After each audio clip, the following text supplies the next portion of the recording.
good morning, world. Good morning to you all. Happy Saturday, happy blessed Saturday to each of you. Yes, so welcome to yet another great episode here with us. Another fun-filled episode here with us on the Early Morning Sports Talk podcast. As we embark upon what will be another great episode this morning. And so we thank you all for chopping it up with us, and we thank you in advance for a time that will be had. And so, yes, world, we are back like a shark attack, back like we left something. Back like we ain't got no clothes in our back, and for the world is a better place in the moment when the Early Morning Sports Talk podcast is taking place.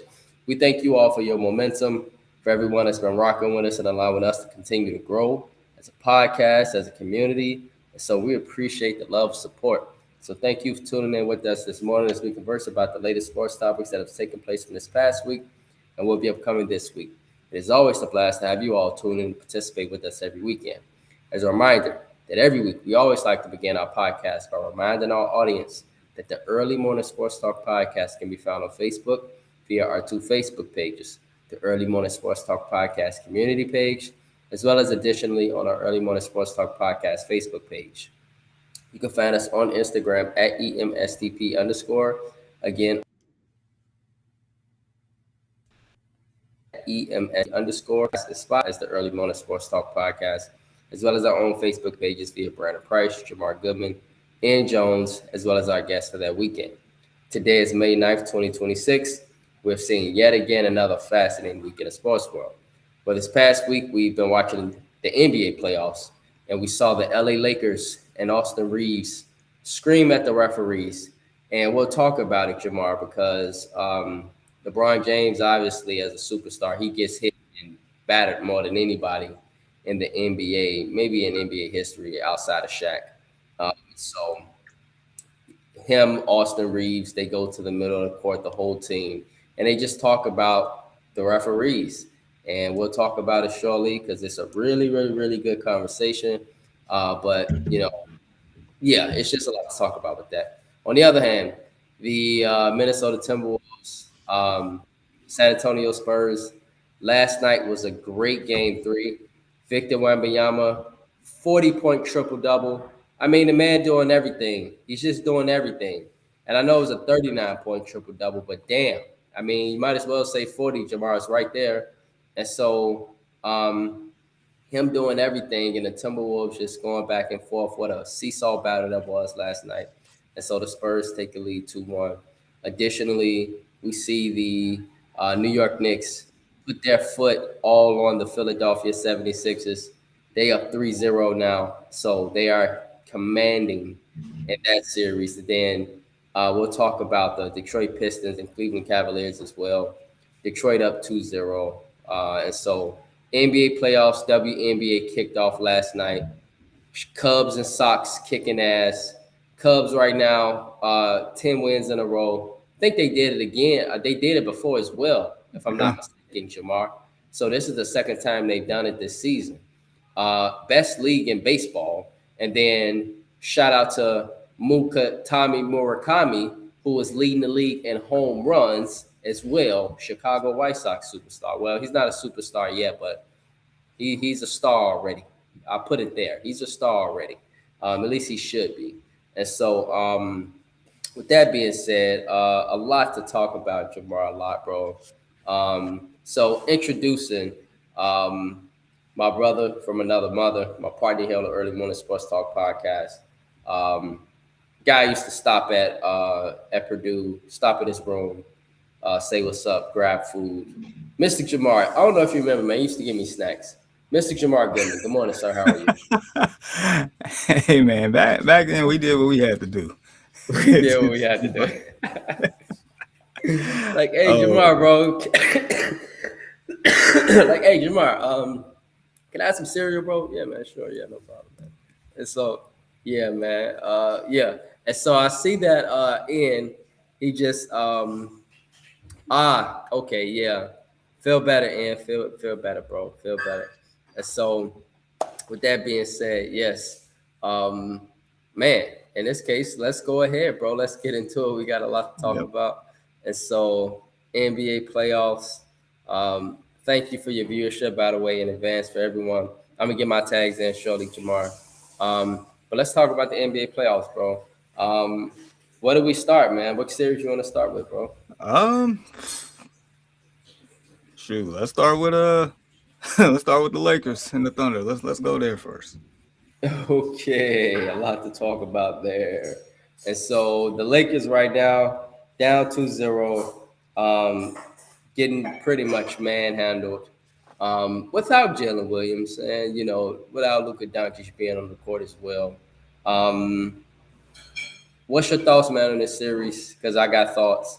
But at the same time, it is what we all thought it would be. Yeah. Yeah. So, all right. So I would say first, what I would say, um, for what it's worth, the Lakers against the Thunder now. I mean, they take it with a grain of salt, but they're playing better than when Luka was playing when they played them in the regular season for whatever reason. They just maybe the ball moves better or whatnot, and the Lakers, I give them credit. Like usually in the first halves of this series, like they hang in there. They do.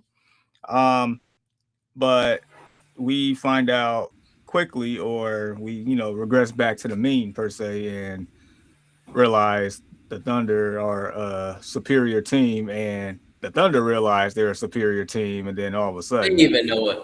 They know it. yeah, yeah, Everybody and they know it. just Even LeBron know it.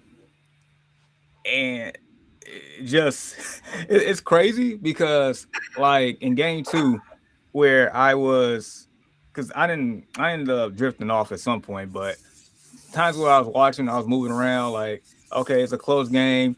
I go to the kitchen for something. I look back up.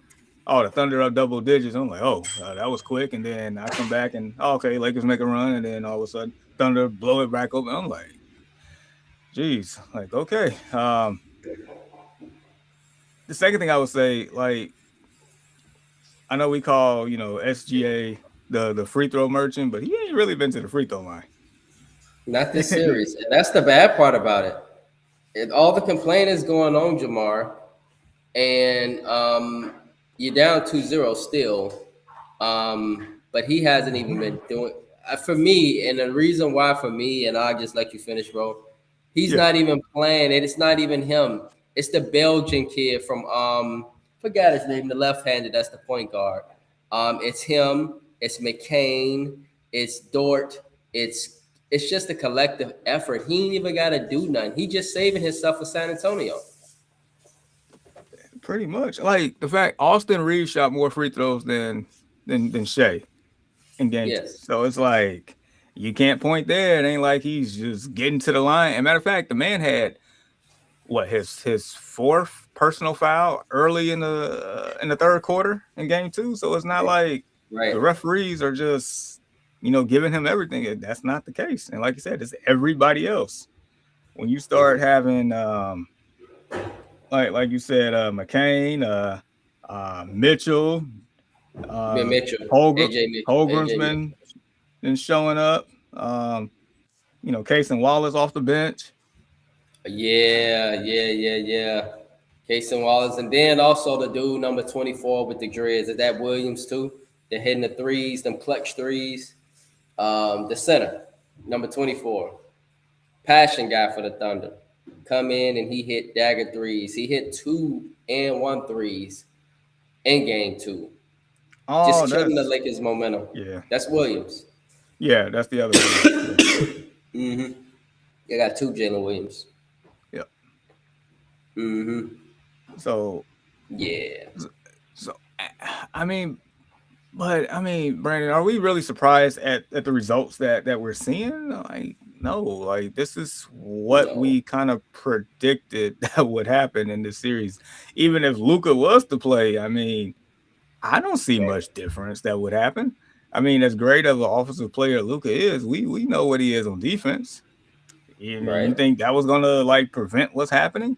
And as you know, telling one of my coworkers, like, look at the moment where the Thunder blows the game wide open, the Lakers do not have enough consistent defensive prowess to claw their way back into a game. Like consistently. It's not like where the Pistons was down like 20 something points against the Magic in that game 6, and the Pistons said enough was enough, and they just started locking down. The Lakers don't have that. They don't. I mean, Yeah, they don't. at spurts they can look pretty good on defense, but not for a whole quarter or anything. Like they're just not shutting anybody down. They just don't have it. So Right. if the game gets blown out of proportion, then it's like there's not enough. Like you can have offense, but you still got to get stops, and nobody's Right. really slowing down the engine of the Thunder. So that's where I'm I at. mean, the question is, bro, who could really slow down the engine of the Thunder? The Is Thunder nobody on the gets Lakers? right. The Thunder gets you just like, for instance, I remember being as I'm not a real hooper, okay, but a semi hooper. You go to a church league, right, and it's that church team that's excellent. You're like, I hate playing against Apostolic. And I know I'm a Christian, but I hate using the word hate. And so, as we got to play Apostolic, we know they got 3-point shooters everywhere. Oh, kind of remind you of the Thunder. All they do is, soon as you miss, soon as you turn the ball over, they come straight down. They go straight to the corners. Bang, bang, bang, bang. And the thing about the Thunder is they feast off of turnovers. They feast off of misses. You do that against the Thunder, they will make you suffer severely, Jamar. And unfortunately, with the Lakers, they just don't have enough firepower in order to compete with the Thunder. It's just unfortunate. Luka is highly missed this series, in my opinion, bro, because of the offensive prowess he can provide. I know he's not the greatest on defense, but at least he can put the ball in the bucket, because game 1, that game was open. It was open. Game 1, it's terrible 6 in game 5 against Houston, but game 2 he played a lot better, right? He played a lot better game 2, but the Thunder is just a superior team. They got so many people that can hit you. Jalen Williams, SGA, he don't even have to play for real, Jamar. He's not even playing for real this series. Like, it's been AJ Mitchell who's been killing the Lakers. The left hand, the point guard. Every time the Lakers go down to do something, it's AJ Mitchell who do something in return. If it ain't AJ Mitchell, it's Jared McCain who do something. If it ain't Jared McCain, then it's Holmgren. If it ain't Holmgren, then it's Kasem Wallace. I mean, it's just so many guys down the line. Such an excellent team. And then you got a 41-year-old that you're tiring out. Shout out to LeBron for still getting his 25-plus points. Well, I think it was 23 game 2. But he's tired, Jamar. He's worn out, bro. And at 41, when you got Lou Dort, one of the best defenders in the NBA, defending you, on top of that, then they throw in his former teammate Alex Caruso at him, bro.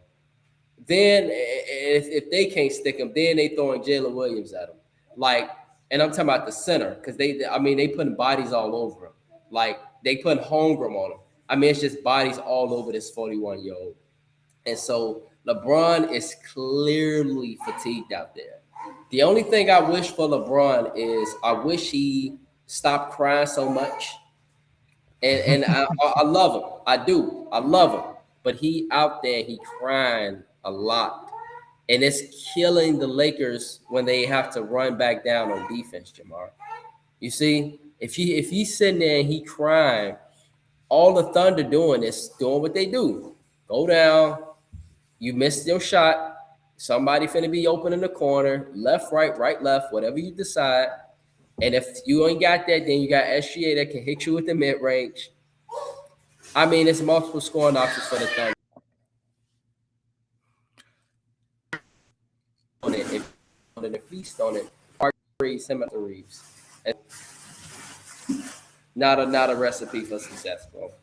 No, not at all. I mean, heck, if Luka was there, he'd be sitting there crying with them too about the refs. That's what he do too. So it's like he does that too. And I mean, going back to game 2, it doesn't help when DeAndre Ayton has 3 points in 27 minutes. Like, yeah, he's irrelevant out there. It's sad because He clearly doesn't match up with Holmgren or Hardenstein.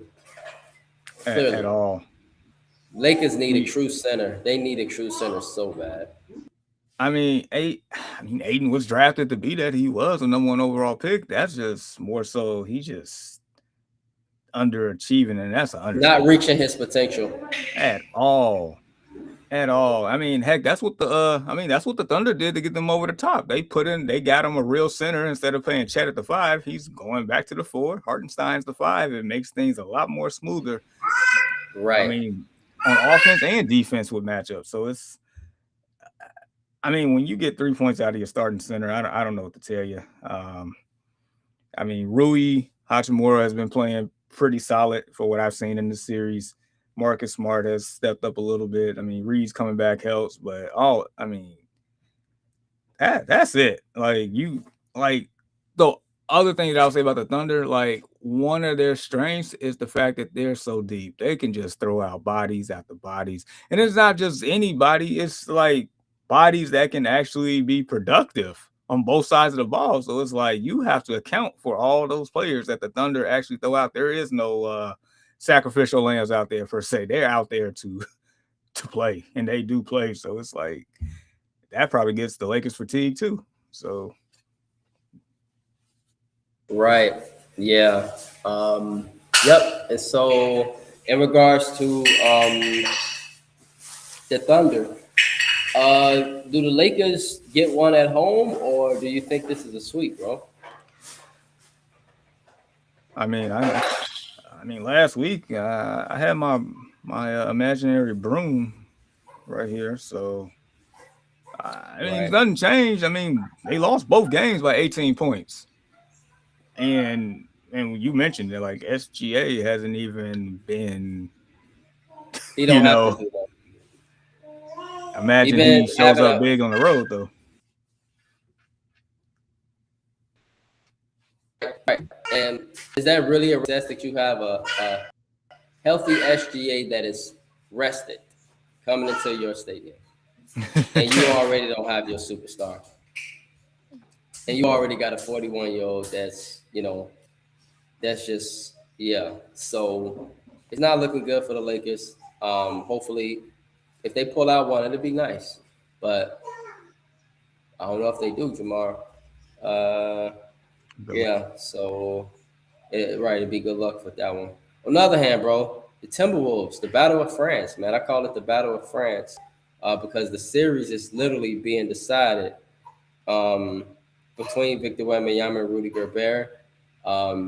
Rudy Gobert did a really good job against him game 1. Game 2, it was okay. In game 3, Victor Wembanyama showed out. Who was your pick again for this series, Jamar? I had the Spurs, but I didn't. But I'll say I didn't have the Fuzzies either because Minnesota is battle tested. Right, very much so. And so, what's your thoughts on this series, bro? Because it's looking like this gonna be a good one. It's gonna be a great finish. Yeah, I think so. I believe this series goes back tied 2-2 back to San Antonio. But last night, with the way Wemby exerted himself on the offensive end for sure. I mean, he had 5 blocks last night, but the fact that 39 points and 15 rebounds. Look,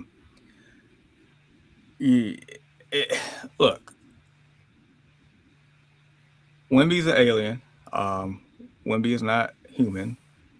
Wemby is absolutely one of one, and it's like one of those, like, I don't think you can slow him. I don't think you can stop him. You can probably slow him down, give him, different looks, put him, try to make it uncomfortable for him. And I feel like that was the case in game 1. But, I mean, besides his, freakishly, athleticism and height and wingspan and all that, I mean, he's a very intelligent person. So anytime that he has an off night, he makes adjustments very quick, and it's time for Minnesota to make adjustments as well. And that's one thing that Minnesota has been doing well in the playoffs in the last couple of years. The fact they do make adjustments, and that's the reason why they've been to the Western Conference Finals for the past 2 years, because they make adjustments. Um, with that being said, like I felt like for this series, Wemby's going to be Wemby. It comes down to the quote unquote others, the guard play for the Spurs versus the guard play for the Timberwolves to a certain degree. Because I mean, yeah, the Timberwolves lost, but I mean Ant-Man was amazing. But he definitely needed a little bit more more help from somebody. Probably in particular Julius Randle. Because Naz Reid gave you 18 off the bench. Dosunmu gave you 11 off the bench. Jaden McDaniels gave you 17. Gobert even gave you 13. Right. Julius Randle, if I'm not mistaken, I'm pretty sure he's the second highest paid player on that team. I mean, the man gave you 12, shot 3 for 12 from the field, 0 for 3 from the 3-point line, a minus 11 plus minus rate. Like, and you know how I feel about Julius Randle. I like that man should go sit down somewhere. But I mean, you're getting paid to play basketball, so I need you to show up. But yeah, this just overall, man, this series is it feels like a chess match. Like the Spurs have like Popovich blueprint written all over this, and it's a matter of if Ant-Man can, I guess, rise to the occasion more, because I mean he definitely did great, and like I said last night, considering that he came back from a hyperextension knee like a lot sooner than people think, or thought rather, but at a certain point, just like Wemby did last night, like the dog and you just got to take over. If nobody else is getting it done, you just got to get it done. It would help that your role players will, they contribute, especially at home. But at the end of the day, I mean, the man got to go get it at this point, because Wemby definitely went and got it back, got home court advantage back for the Spurs. So they're not go down 3-1 going into San Antonio on Friday. I mean, on Game 5. So yeah. Yeah, if they go down 3-1, then it might be over in 5. So they gotta get Game 4. As far as Anthony Edwards, he's showing up and he's playing, but the thing with it is, put it like this, bro. It's gonna have to come down literally between him and Victor Wembanyama, and it's just gonna have to be whoever comes or whoever shows. And it's most people will say Victor Wembanyama because alien, but it would be disrespectful to Anthony Edwards, Jamar, because of what he has done throughout his entire career, because of who he is. And so it's a lot of noise in the background right now, and I'm trying to do a podcast. And so yeah. And so yeah, as far as everything, I'm just hoping to see some of the other step up. The Sumo continue to step up. Julius Randle realizing that he has a mismatch, realizing that he has smaller people on him, and just realizing, Jamar, that he can take advantage of that. Now I know that Victor Wembanyama's down there waiting, but you gotta, you gotta find a way to do something, Julius Randle. Yeah. Like you apply said, some pressure, something. Do something. Get to the foul line or something. I mean, do a fadeaway or something. You know what I'm saying? Like, I don't know, man. Like, do something, bro. But, like, he's not being assertive. And I'm literally sitting there watching Game 2. And I was even watching Game 1, Jamar. And I'm just saying, look at that smaller defender on him. Why is he not trying to bully him and take advantage of him? Like, he's just not. And I guess that's been kind of the thing with Julius Randle's career is, and why he's never, even another player that reached his full potential. You Correct. see, because he don't take that assertiveness when it's needed. You see, and so I think yes, this is the series right here, Jamar. Whoever win this series is going to be obviously a challenger, the Thunder. But you know, we'll see. I think we should be hopefully talking about this series hopefully next Saturday again, and we'll be hopefully be talking about a game 6. I hope so. All right. But regardless of the fact, I think we still heading for San Antonio OKC clash. More than likely. I'm just Basketball, we relooking. kind of know. Yeah.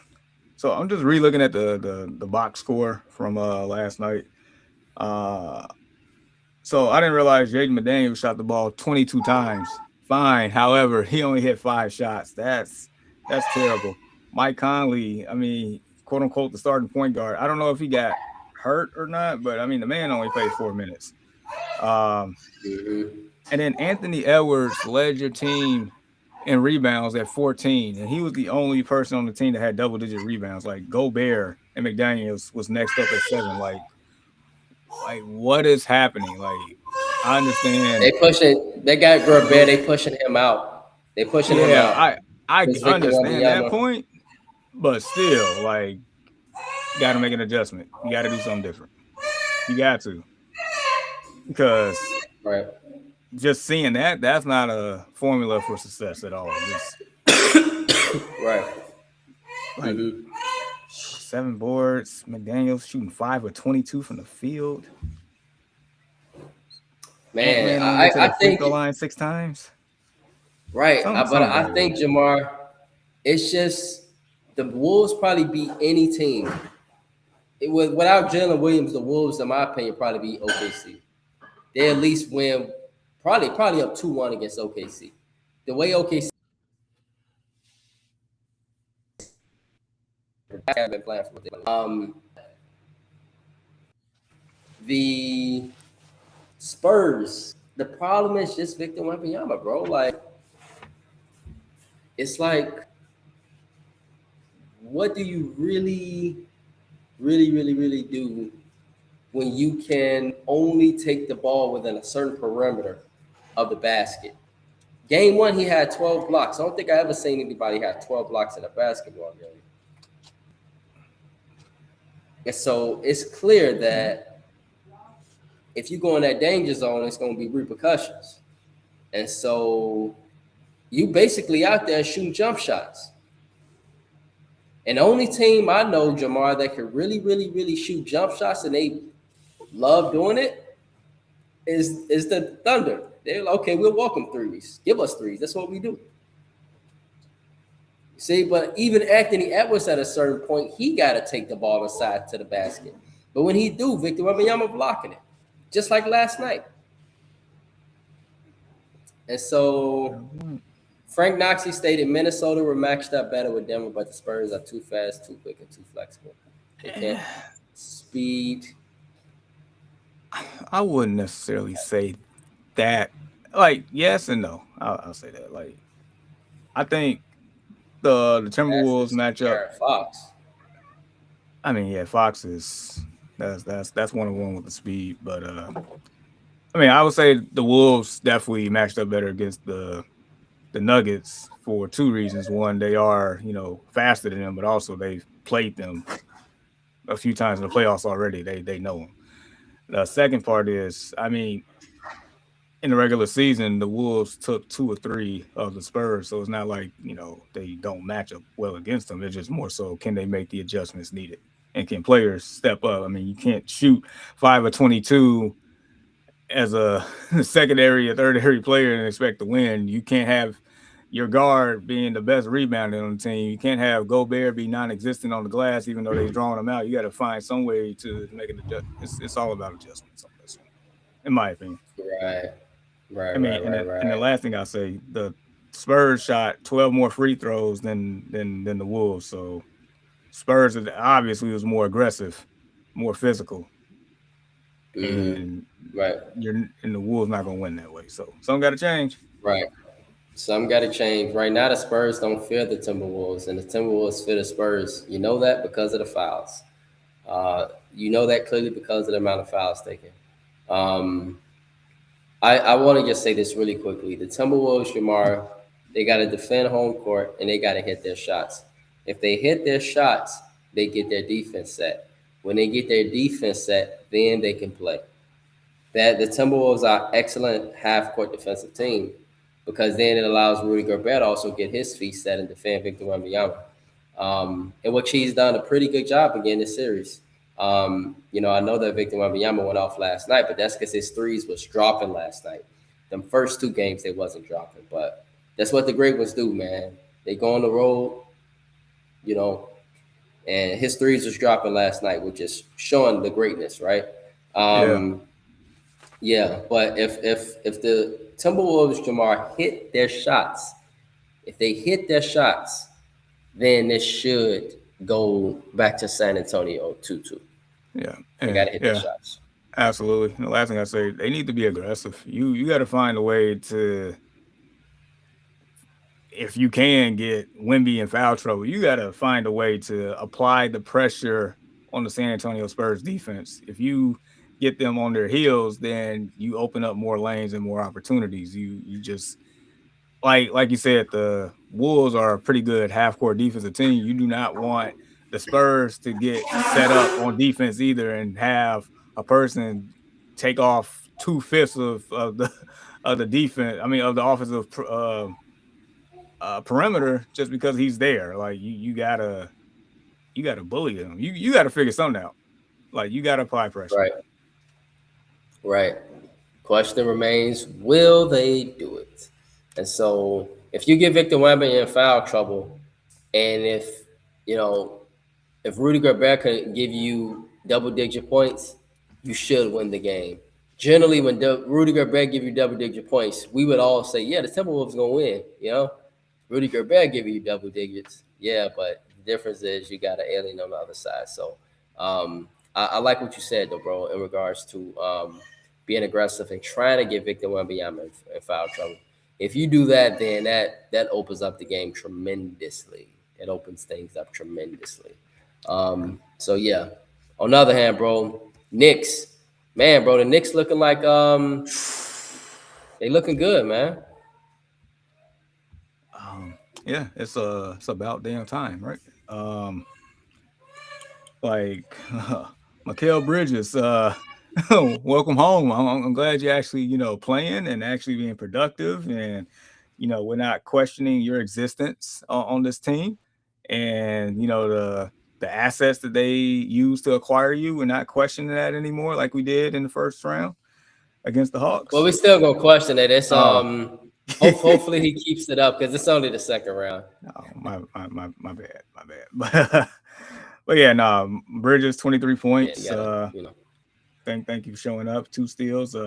Brunson, he's been playing lights out. And they did all this with Karl-Anthony Towns and even get 10 points. He only had 8. So, and I did watch that game, and it was man, you can tell that New York is a superior team. And that's no disrespect because even Joel Embiid, I think even if he played, it wouldn't have mattered. No, you know what I'm saying, Jamar? Right. It wouldn't have mattered. Because he played last night. I don't think he played in game 2, but either way, like same principle. It wouldn't have mattered in game 2 either. Right. It's just one of those to where, I mean, the Knicks can match up pretty well with the Sixers. I feel like the Knicks does match up better with the Sixers than the Celtics did with the Sixers on that one. But also, this is one of those to where New York knows that they are a better team and they are, not quote unquote playing with their food. They're not playing down to their they're actually like playing like a 53-win team. And they should, Jamar. They should without Joel Embiid playing game 2. A banged up Joel Embiid. I'm not saying he's not there. He's there. He was there for game 3, but he's not. Yeah. It's not. And that's just the Sixers' fault, I mean, Sorry, I know he's a great superstar, but man, sometimes, man, it just sucks when your superstar is not available. What can you really do? Yeah, and not to mention, OG didn't even play. And that's the key point because he's been killing this playoffs. He's been the second best reliable scorer outside of Jalen Brunson, averaging what 20 Correct. some points a game. Yeah, playing great Yeah, basketball, both ends of the floor. you're right. Yeah, And it's like part of me feels for the Sixers because it's like, you definitely got some pieces there. It's just once again, Embiid is not Embiid, and you know, Edgecombe. I mean, as great as he's played, he's still a rookie. yeah, Paul George had 15 points in the first quarter, and he ended the game with 15 points. So it's like that's bad. that is. Oubre was your leading scorer with 22 points. You're not winning a game in any series with Kelly Oubre as your leading scorer. It's just not happening. Now, if he had 22 and he was like the third highest scorer, you're probably winning. But he can't be your leading scorer in the game. Right. So yeah, the Knicks. I expect the Knicks to close this thing out, and I guess congrats. I mean, at worst, it looks like they will be where they was last year with Tibbs. So they're Right. they're Right. handling business. Which would what do you say? It would just kind of be a silencer now for all the critics out there that were, and include myself, that was very, very weary, saying, hey, if they don't make it, which is, we have right validation, Jamar, to state that. But, now that they've looking like they're going to make the conference final, which is very likely, no team has ever come down from a 3-0 deficit. Sure. They'll have reached where they were. Okay. And so that's good for the Knicks. But at this point, you got to be thinking NBA Finals. No disrespect to Detroit. I Yes. know they're a nice team, but even if you don't make the NBA Finals, it's still going to be a disappointment, in my opinion, for the Knicks. Because everybody not everybody, at least on the Early Morning Sports Talk podcast, we were adamant saying that this has to be the year for the Knicks, and this is the best opportunity for the Knicks. This is the best opportunity to make the NBA Finals. We've been saying prior to the season, this is the best opportunity for you guys to go to the NBA Finals and probably play Oklahoma City. We've been saying that before the season started. So this is their opportunity. But let's talk about Detroit and Cleveland, bro. Man, I just want to say really quickly, can you ever win with Donovan Mitchell when it comes to meaningful basketball? Because, I mean, shit, Jamar, it is a brickathon when it comes to this man in clutch basketball. Like, when it comes to the second round or more, bro, I mean, I feel so bad for the rest of the guys on the team, Evan Mobley and them. They all just standing in the corner, Jared Allen and them, waiting them, and they just watching this man dance, spin in circles, throw up air balls, throw up big-ass bricks. And I'm like, pass the ball, Donovan. Perhaps if you know you're having a bad night, stop shooting points. If you ball to Max Strus or even Evan Mobley, somebody, they might hit a three if you do what LeBron do sometimes. But no, not Donovan Mitchell. He go down on his T-Mac. He go down on his Kobe. I'm Kobe, baby. Give me the ball. I'm finna take this shit over and brick up the damn joint. And it don't even help that James Harden go down and do the same damn thing. And all they doing when it's crunch time is, give me the ball, Donovan. No, give me the ball. I'm James. And both of their ass turning the ball over or bricking. Anyway, I'm done with my rant. It's So tough. I get it. I'm not as on Donovan Mitchell's case as I am more so on James Harden. I mean, either one, you take the pick. I get it, but at least like with Donovan Mitchell, Like, so both of them had 22 points in game one. Donovan Mitchell scored 31 last game.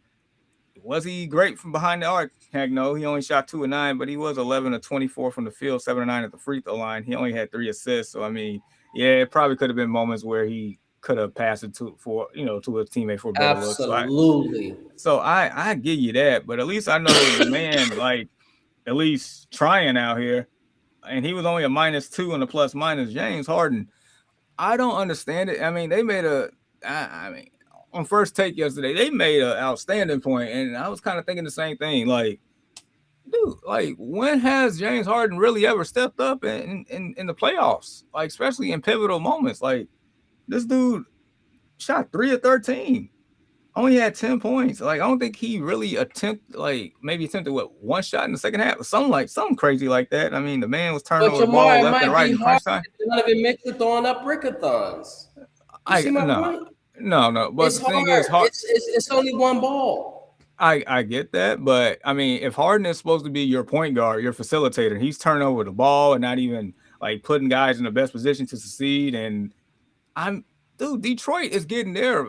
A lot of their points on the fast break, and it's quintessential because of James Harden. Mm-hmm. And the fact that James Harden has had too. When they throwing up them bricks, all you got to do is just get that. But you know once again, Mitchell shot 11 for 24 from the field. However, with James Harden, he has a longer history of not showing up in the playoffs, and you traded for this man mid-season thinking he's gonna get you over the hump, but why would you do that when the evidence showed in Oklahoma City off the bench in the NBA Finals, he was nowhere to be found. Houston Rockets, plenty of times in those two, especially against the Warriors, nowhere to be found. Brooklyn, same deal. Oh no, let's not get started with him in the Sixers. In that debacle, I remember that one against the Celtics, nowhere to be found. And now, like Cleveland, like he has not had a great playoffs outside of the first couple of games in the last round. Like other than that, like this man is nowhere to be found. I understand that Mitchell has had his moments too, but it's not nearly as criminal as what James Harden is doing. It's not. Right. It's not. Mm-hmm. And I have seen Mitchell step up in big games in the playoffs at times, and I also seen him falter too, but it's more so I'll take my chances with him more than James Harden at this point. I don't know. Right. And that's just and that's a bad thing, Jamar, because we're saying, hey, I'll take my chances with Donovan Mitchell. And for me, I'm saying, I don't know because if they don't show any fight tonight, they lose tonight. We'll see something happen in the offseason. Either the head coach or James Harden, one of them will be moving. That's for sure. It's just you have both of these guys, and these are your two best options, and it's like Donovan Mitchell, streaky. He don't know when to stop. He don't know when to stop shooting. He could throw up an air ball. He'll come right back down and throw up another brick. You know what I'm saying, Jamar? I mean, Wade be wide open in the corner. He'll spin around, do some damn acrobatic stuff. Ooh, wow, ooh, ooh, wow, ooh. Like, ooh, wow, ooh. Like, this is exactly what his ass to do. Ooh, wow, ooh, look at Donovan Mitchell. And I mean, it don't take a rocket scientist. I mean, literally, I can have my girlfriend. She can sit there. She been watching the playoffs with me every night. She'll tell you Donovan Mitchell go down, run around in circles, do something, make it look real good, throw up a damn Kareem Abdul-Jabbar hook shot and miss. And it'd be like, Donovan, what was all that for? Just pass the damn ball to back. Screw. She was wide open in the corner. If you get some of these guys going, perhaps you won't have to work as hard. This is my point, Jamar. Correct. If he shed that rock, man, and he learned how to say, okay, this is crunch time, I don't have to be the hero. I don't have to be. You know what I'm saying? And so my point is this. I guess me and you for a long time is just that's why we're brothers. We be opposite ends of the fence. If he literally, Jamar, says, hey, I don't have to be superhero. James Harden, one thing that's good about him is he can at least get to the free throw line. So perhaps if you recognize that, Donovan, sit back, let him do some stuff, let him play point guard, probably get somebody the ball. And if that don't work, then at least he could probably get to the foul line at least. But if you just taking the ball for the whole 24 seconds, taking it down to 5 seconds and throwing up a brick, what the hell is that accomplishing? What? So, I mean, literally the head coach sitting there looking, and I'm looking at his face, the head coach, and I'm saying, like, damn, like, this is what I gotta, like, this is this really playoff? No, it's not playoff basketball. And so, Donovan, give up the rock, dog. You ain't got to be Superman. James Harden, I know people want to get on him. Yes, he got more turnovers than field goals made. I understand that. But perhaps he might be able to help you. He could at least pass the ball to somebody in the corner. He can at least do something with Mobley and Allen down low. Or he could at least get to the foul line. He ain't got to shoot all the shots, Donovan, when it's crunch time. Because the truth is that in most cases, you bricking up the joint any damn way. Floor is yours. I mean, it's one of those to where I know you're pretty much saying like help me help you type scenario, but if the help can't help themselves, then how can they help you? And James Harden is not helping himself. James Harden went to the free throw line 4 times. The man only had 3 assists. Like, he in 37 minutes of play, I mean, he has the worst plus minus on the team at minus 15. I see why Skip Bayless says he has more confidence in Dennis Schroeder in the lineup than James Harden these days. Like, that's terrible. No, I agree with that. I agree with that. I agree with that. Dennis Schroeder has proven to be a very quality point guard, and additionally in the playoffs, he's a guy you want on your team. Yeah, so look, it's a lot of blame to go around here. Because heck, I can point to Evan Mobley. Like, you were the number 1 overall pick. You only had 9 points and 1 rebound. Like, what is that? He can't bang with Isaiah Stewart and Durant. They too big for him. He too skinny. I've been watching Jamar. That's an excellent point.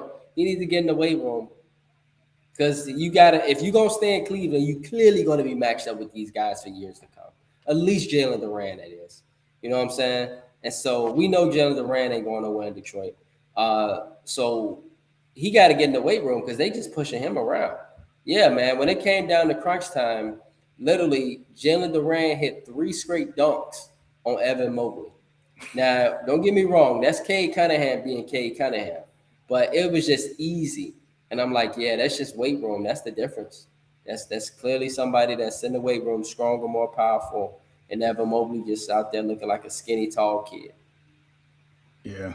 I mean, heck, we spent all this time talking about how terrible the Cavs are. We didn't even just now highlighted how good the Pistons have played. 5 straight wins. Yeah, 5 straight wins, by the way, since being down 3-1. Yep. I mean, Tobias Harris has been a new man. He ain't really been great value. J. Cole, he's actually been Tobias Harris out here, 21 points. Duncan Robinson in that game had 5 threes, 17 points. Stuart Thompson, he got you double-digit points. Jenkins, the backup point guard off the bench, got you 14. I mean, he's been an excellent pickup. Shout out to that undrafted kid. He's been holding steady. And then the fact that you forget they have Karis LeVert on the team, and we know that he is a bucket getter. He could come in and get some points. Yeah, he can come in and get hot. But I just want to say Tobias Harris, bro. You know, last Saturday I wasn't so confident in Tobias Harris. But you know, Tobias Harris has legitimately turned out to be the second best option for the Detroit Pistons outside of Cade Cunningham. The argument that was made 2 Saturdays ago and last Saturday, who the hell else gonna do something for Detroit outside of Cade Cunningham? Exactly. If that don't happen, they not going nowhere. But, you know, Tobias Harris, man, he's been stepping up, Jamar, and he's been hitting shots that I'm like, oh, man, he usually don't hit those shots. He's been hitting them this playoffs. And so he's been a reliable piece. And even the head coach, Bickerstaff, he said, can't nobody tell me shit about Tobias Harris. Tobias Harris. He's excellent, always available, plays both ends of the floor, leader. So, Tobias Harris, man, if the Pistons want to make this championship run, Jamar, and they want to make some noise, beating the Knicks, obviously, because no disrespect, guys, we don't believe to our viewers that the 76ers, will beat the Knicks, and we don't believe that the Cavaliers will break turnover these other two. So we looking at a Pistons-Knicks conference finals pretty much. But if the Pistons want to get to the finals, it's going to have to be Tobias Harris. He's going to have to step up along with these other guys because, I don't know if they're going to have a lot of room for error against the Knicks. I mean, I will say this, though. The Pistons have owned the Knicks in the regular season. I feel like that does mean something. But They have. It's a different ballgame in the playoffs. Yeah. And so, man, in regards to Tobias, this undrafted kid, Jenkins, Jalen Duran out there just bumping all over Evan Mobley's skinny self. He needs to get in the weight room. Isaiah Stewart blocking anything that comes near his perimeter. And Duncan Robinson with his three, Jamar. When Duncan Robinson, that's why he wins. He's such an elite shooter. We talk about guys who win, Jamar. Duncan Robinson is a guy who wins. When you look at his career, he's always in the playoffs. Think about it. He's never not in the playoffs. He was always in the playoffs with the Heat. Always on a team that scared you because if he could hit a few threes, it changes the whole trajectory of a game. And he hit 5 game 2. 5. Duncan Robinson hit those threes. Pistons can be very elite. And so, bro. I don't know if you got anything else from the NBA playoffs, but Lakers looking like they're going to get finished off. Timberwolves, Spurs, that's going to be a continued dog fight.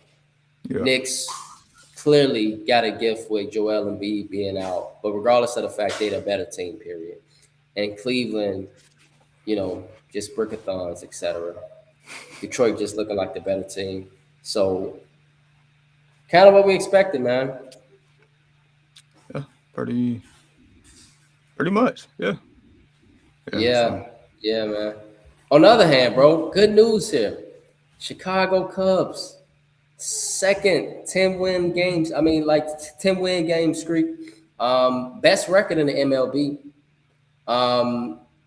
Man, the Cubs are killing it, bro. I thought they would be. We knew they would be good. We all knew they would be good. But I didn't think that they would have a better record than the Dodgers. I mean, of course, it's early, but the Cubs are leaving their footprints on this season by far. Pitching has and the crazy thing is they've been through so many injuries, and they still finding ways to win.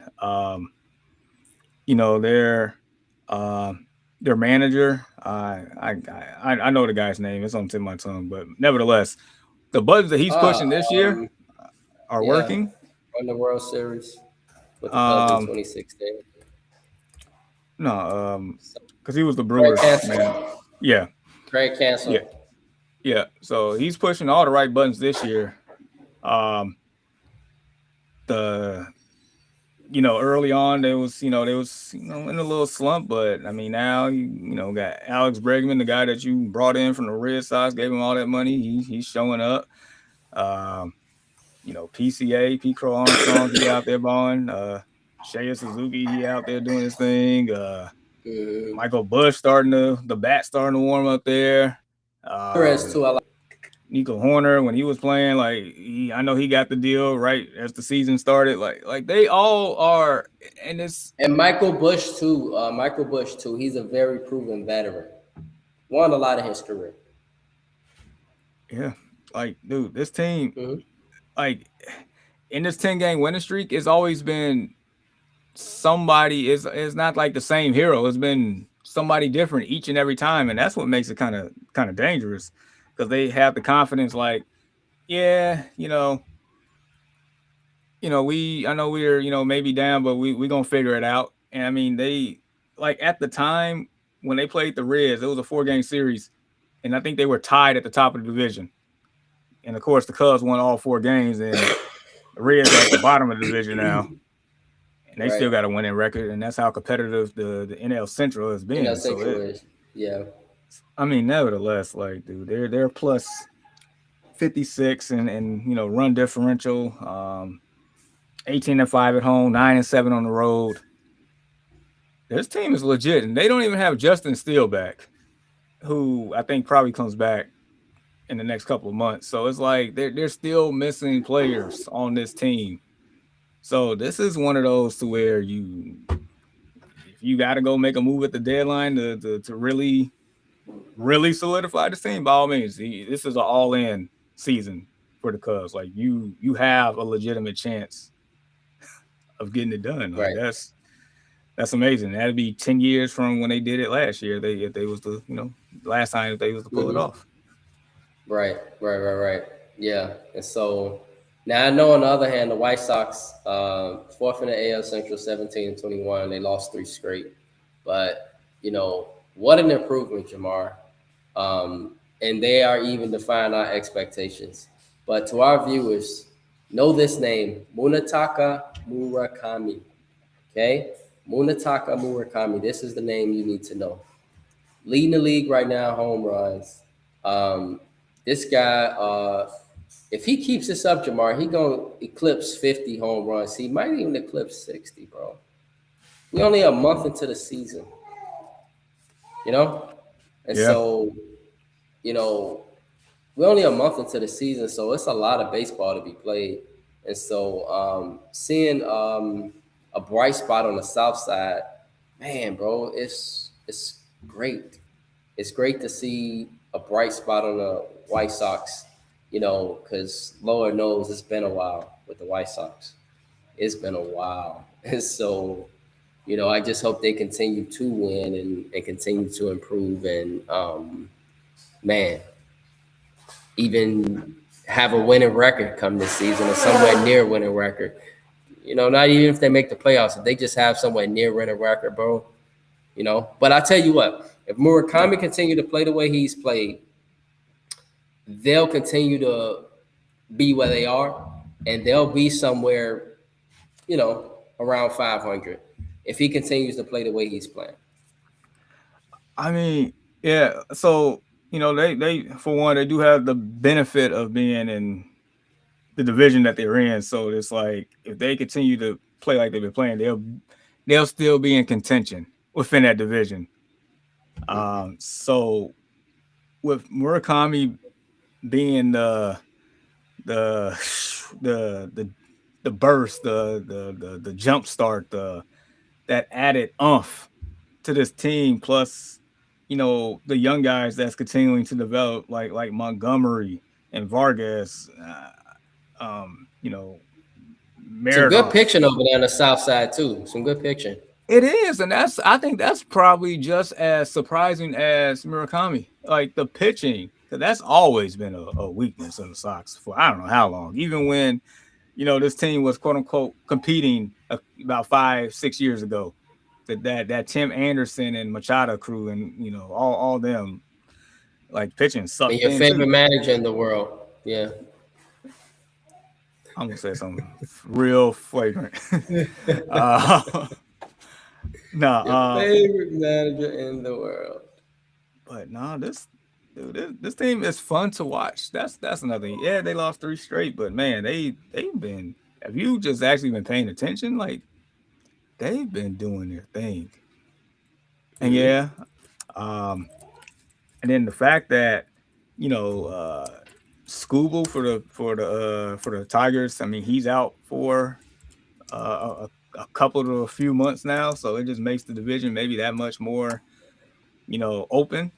So it's exciting to watch White Sox baseball. All I wanted them to be is competitive, and they've done that and more. And I feel like it started with the bat of Murakami. Him and Judge lead the league in home runs right now at 15. They could, yeah, at this pace, he better get to 50 at least. I know they Right. probably gonna pitchers probably gonna probably adjust to him because I mean that point is coming because they at one point I think they said like it was something with the fastball. Could he hit a major league fastball? Yeah, he does that. Now is they gonna start throwing off speeds to him, or they gonna start trying to make him chase? I mean, but the man Right. draws pretty like his plate discipline is good too because he gets on base with walks too. So it's like um, it's just all about if He's they a can just start. very disciplined hitter, bro, and I think it's just part of that system in Japan, Jamar. They produce, really, in my opinion, the best baseball talent on earth. I mean, think about it. Who really out of Japan comes out that's trash? I can't think of anybody. They No, they're all at compete. yeah at worst They serviceable compete. at best. At best, I mean you're looking at Otani, so it's like from serviceable to Otani, like how bad can it be, right? Come Uh, on. but no, but yeah, and the funny thing is, it's like when he hits, it's all or nothing. So he either hitting a home run or he's getting a single. He don't have any doubles or triples on the year, and that's and that's fascinating to me. But nevertheless, Hmm. like the way that he's playing, he's allowing the younger group because he's only 26, so he's still relatively young. But he allowing everybody else that's been there in the farm system that's been growing, allowing them to grow and get confidence and play ball too, and then they're starting to find ways to win games. They're doing it, and I love it. I love it. Montgomery, I think he Yeah. got 9 bombs on the year. Vargas got 7 on the Hmm. year. So it's like Hmm. they're hitting. They're hitting. Yeah, they got some. They got some other guys that got some home runs. So I'm glad you brought that up because I was noticing that earlier this week too. And so it's a lot of positives, surprises, and I just hope they continue to grow and develop. And so really, really, really good news. Really positive sign on the south side. So yeah, continuing in Chicago, bro. The Sky open the WNBA season tonight. Um, WNBA season actually tipped off last night. Some great games took place last night. Um, and so, our Sky, bro, they open against the Portland Fire. And so, just curious, bro. Any expectations for this team for 2026? You expect Uh, this team to be, I don't know if you just heard they got Natasha Cloud. I She's an saw. excellent, proven veteran. Yep. Um, I mean, it's an older team, but at the same token, you know, Order don't necessarily mean bad. not in the WNBA. This is a point I've been trying to make to people because Experience matters. experience matters in the women's game. And on top of that, a lot of them play multiple years, multiple years. So it ain't like they playing just, a few years. They play multiple years on the women's side. So Natasha Cloud might be old to some people, but if you really watch the women's game on the WNBA side, you'll know that she's mid career, not really old like they said. She's more mid career. You know. Yeah. Um, dude, I was like, look, get to the playoffs. Get to the playoffs. Yeah. I feel like their roster on paper is good enough to make the playoffs. Right. I do feel that way. I'm not saying they will be a top 4 seed by any means, but I do feel like they have uh, enough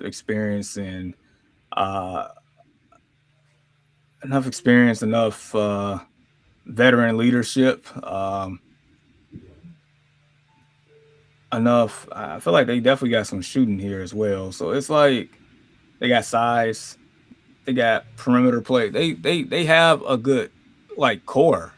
They do. They definitely did some work in the off season. We know us being from Chicago and the Chicagoland area and knowing these Chicago sports teams where dude for the longest of times, like damn near every team has been known to just have a sorry front office and don't spend like they supposed to like a big market team with any sport, and the Sky was no different because it's been a lot of toxic environment within the Sky organization for a while, and so it definitely seems like a breath of fresh air for them to do what they did in this offseason.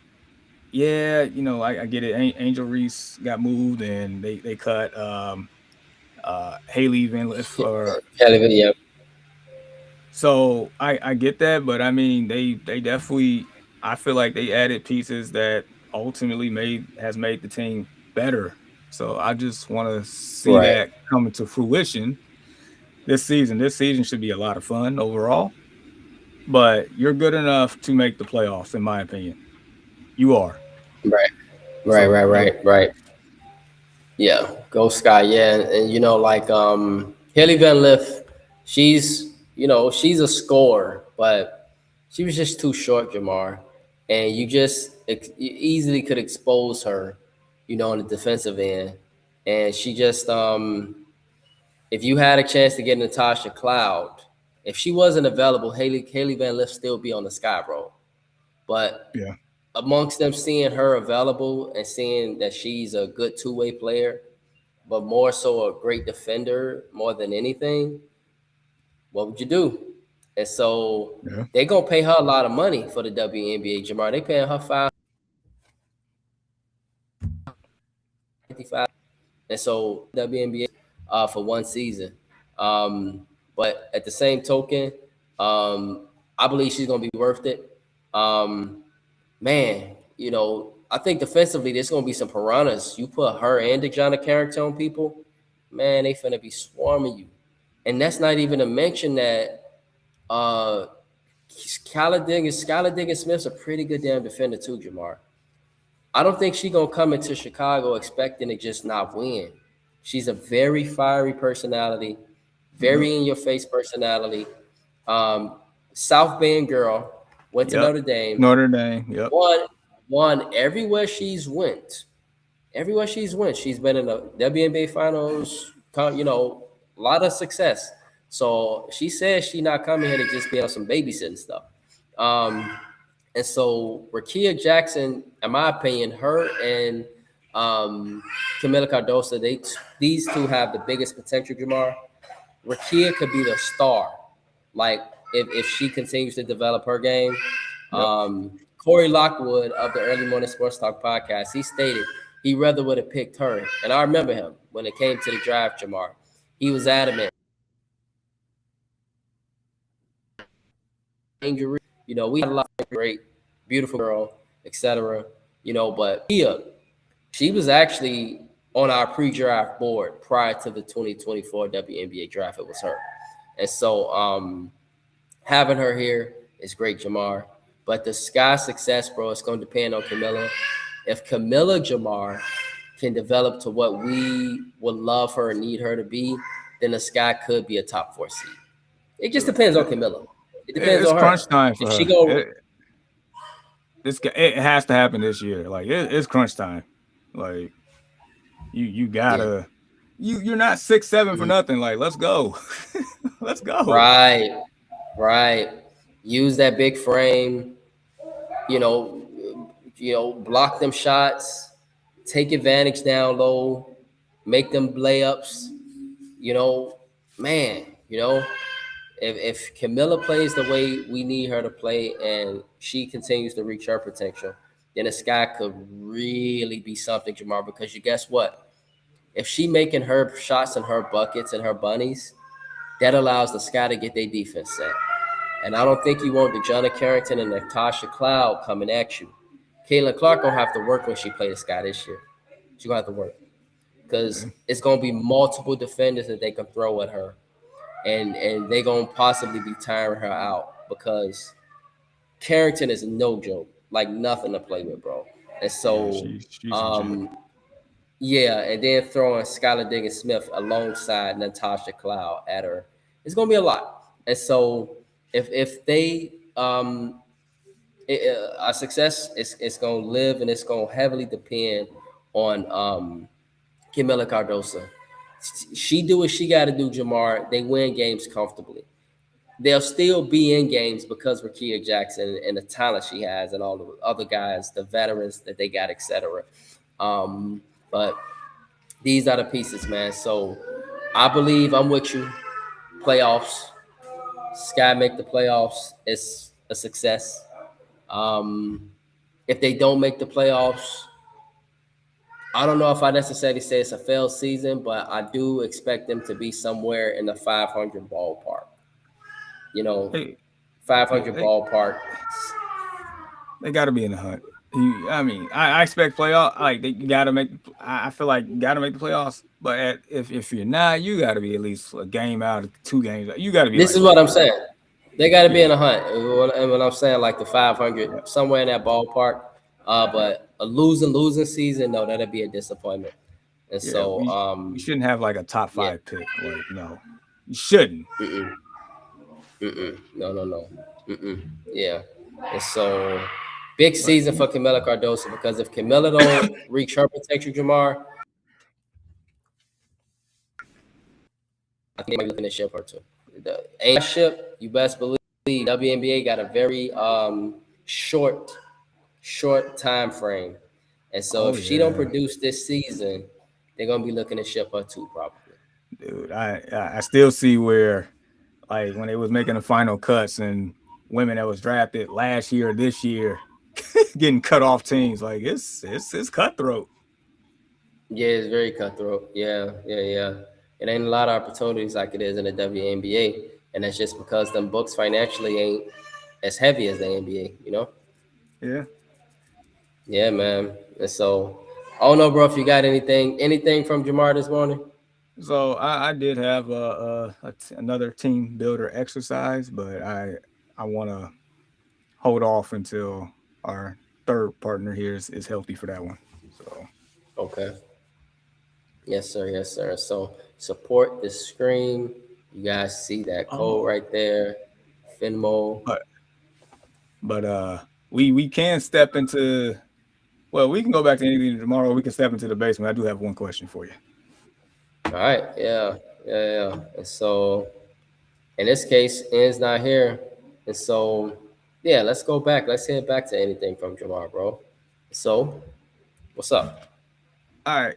So, as you probably saw, I know for me, I definitely watched the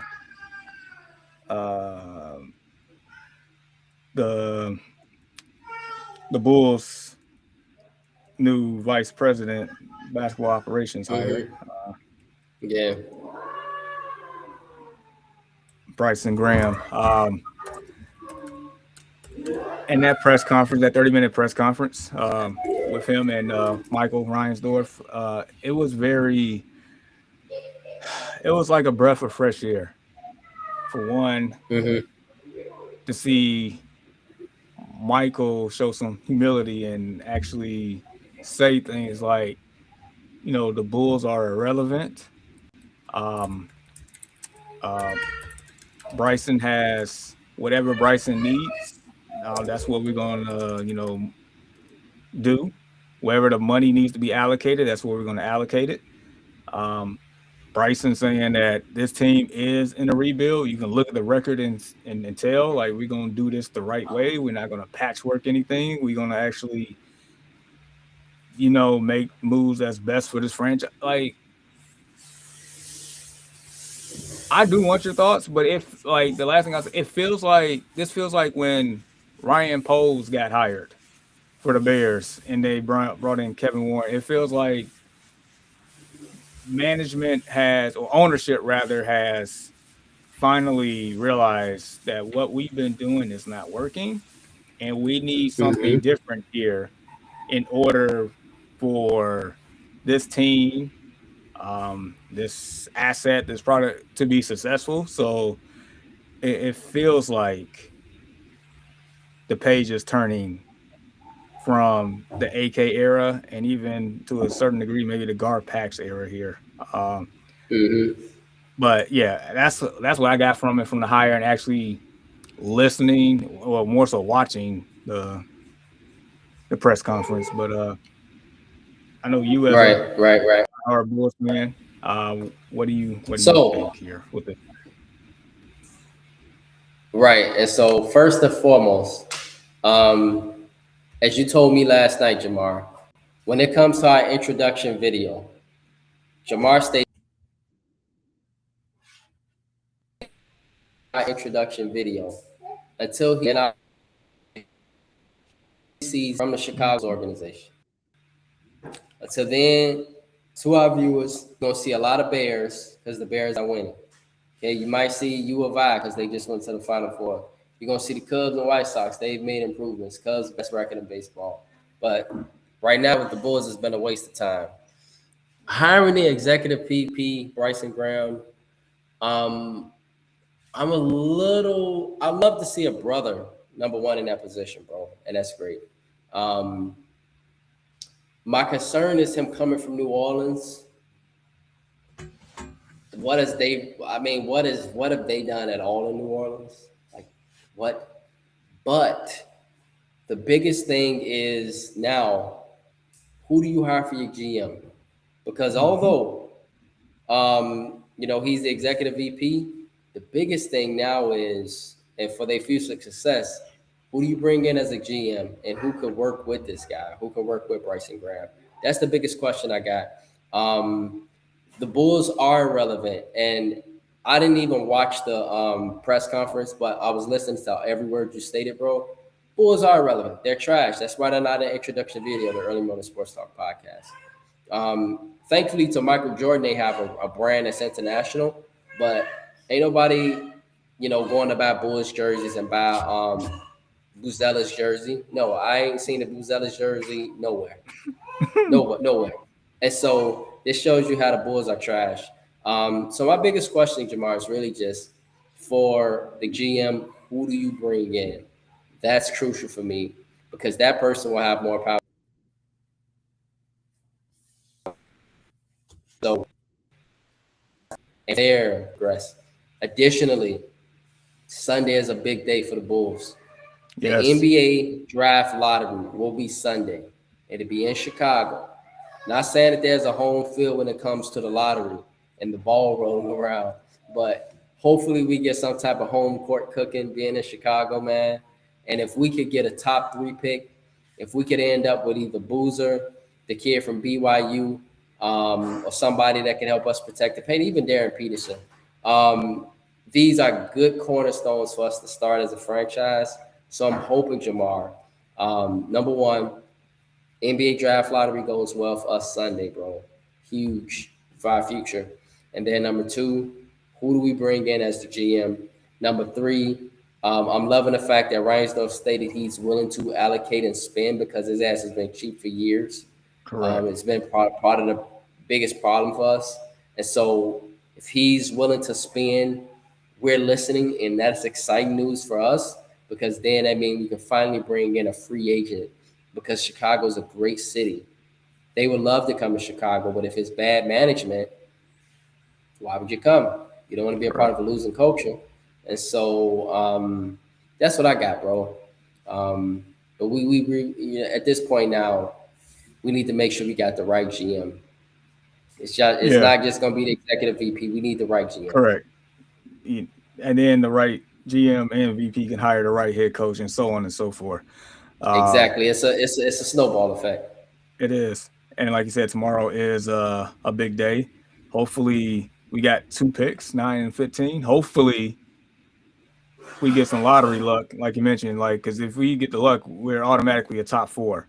And if you get a top 4 out of a class that has 5, the top 5 is about as good as it gets, then you're pretty much, I don't want to say you're guaranteed to star, but you definitely guaranteed some top tier talent. I'll tell you that much. Right.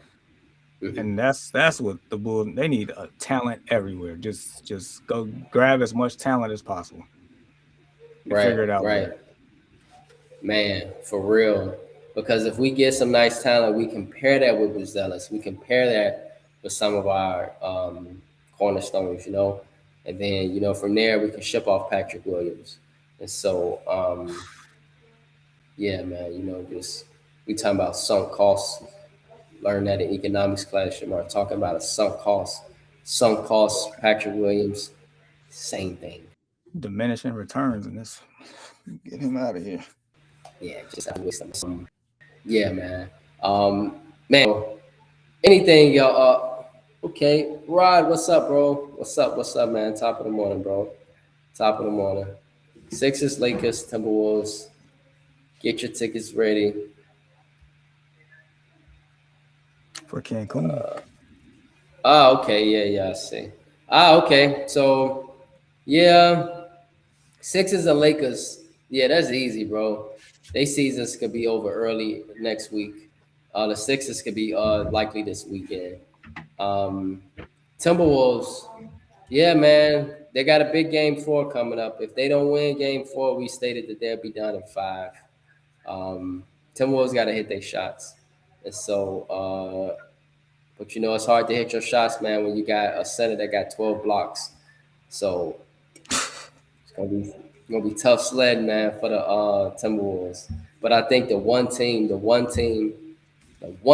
that could push the Spurs outside of the Thunder, that one team, it will be the Timberwolves. So I'm hoping for a long series in that one, in the battle of the French connection between Rudy Gobert and Victor Wembanyama.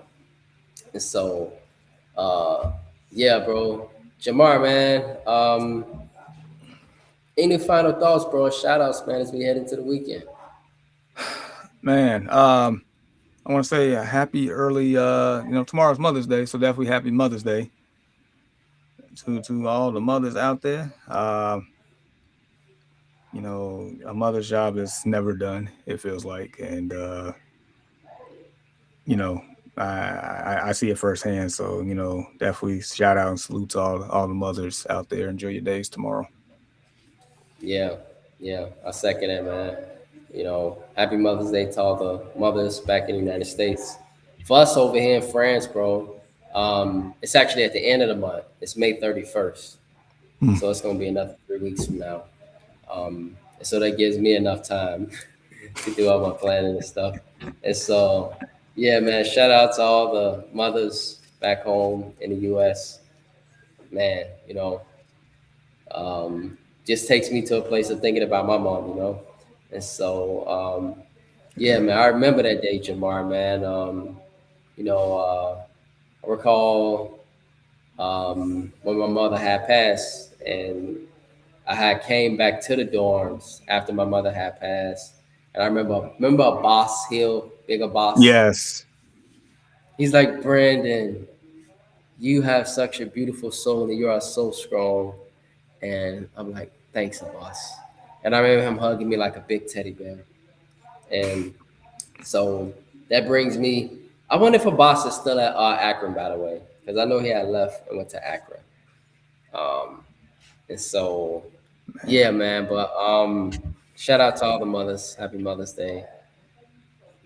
Always a special, special, special day, man. And so I'm thinking even Jamar tomorrow, I'm gonna still tell the children of my or the mothers of my children, I'm gonna tell them Happy Mother's Day from the US to France and just kind of do that. And so yeah, bro. Yeah, man. Okay, NBA playoffs. That's continuing WNBA. Enjoy all the sports. Enjoy the weekend. So with that being said, on the Early Morning Sports Talk podcast on our behalf, we would like to say thank you for tuning in with us this morning. Continue to shop it up with us and support our podcast on various platforms. And if you would love to talk sports with us on the Early Morning Sports Talk podcast, we are here and would love to do so with you. Your love support is truly appreciated, and we hope you all have a blessed and safe weekend.